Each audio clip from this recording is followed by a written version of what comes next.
What up, YouTube? Xavier Professor X back with another novel review, and this one's to that long-awaited and heavily hyped The Hanged Song by John Sandford. And the question is this worth the hype? In my opinion. And to be honest with you, I'm giving this book the yellow light on the low end because I just don't think it's worth the hype in my opinion.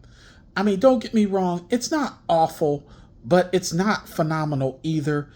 And the way I look at it is like a lot of these newer NHL player talents and such that are out there. Like, pardon me, like, it hurts me to sit up and watch Sidney Crosby, Austin Matthews, and Steven Stamkos to play to this day. Don't get it twisted or anything. They probably need to go ahead and get them checks. I mean, it is what it is now. But yet, at one point in time, those individual hockey players were some of the most feared hockey players on the planet. And they've done a whole bunch of work that'll be memorable for years and years and years, but they clearly don't have that energy that they once had before anymore.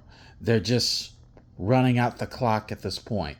And that's exactly what you're getting with The Hanged Song by John Sandford. As you can tell by clearly reading this, the author's clearly lacking the creative energy to do something that's unique but refreshing at the same time.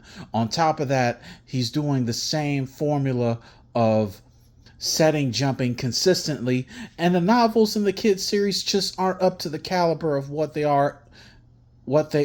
his books were in the earlier Prey series. It's a lot like seeing John Sandford, Michael Connelly, Jeffrey Deaver, and Robert Crace still releasing new books to this day. These authors were such at a high peak in their writing career that you would think that it would be best for them to walk away from the writing books part of the publishing era and guide the newer generation of writers and make their money off the business end of publishing. See, the main difference in this comparison and analogy is that in the NHL, you are forced out of the game because of injuries, because you've lost your skill set, and nobody wants to keep paying you to keep coming back. While as in the writing game, as long as you have a pen and a piece of paper, you can always continue to write if you wish. Now, some people may not make enough in writing in the game to provide for a living and such. Like, to put this in perspective, that's what forces some authors like Joe Connolly and Steve Martini out of the game if they're, like I said, not making enough money in the writing game to provide for a living.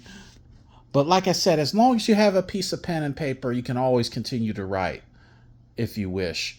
Now, back to the review of The Hanged Song. Like I said, the constant setting jumping was a huge deal breaker for me. And on top of that, the author makes some references to the NSA and CIA that are interesting in some angles and a bit fuzzy in others, I must say. So that's really my nutshell review of The Hanged Song by John Sandford. The positives is that he does portray some intrigue with the missing laptop and with his friend Bobby being killed and all. But the negatives is that this entry into the kids series, it just isn't one of John Sandford's best. It's one of his strongest novels, to be particular. So, like I said, that's my review of The Hanged Song by John Sandford. Let me know if you thought this book was worth the hype down in the comment section below. Do you like it, love it, hate it? Let me down in the comment section below. Also, Feel free to let me know what suggestions you have for any of my future Believe the Hype book reviews. So I'm Xavier Professor X, wishing you all be well, be safe, and have a great day. Class dismissed.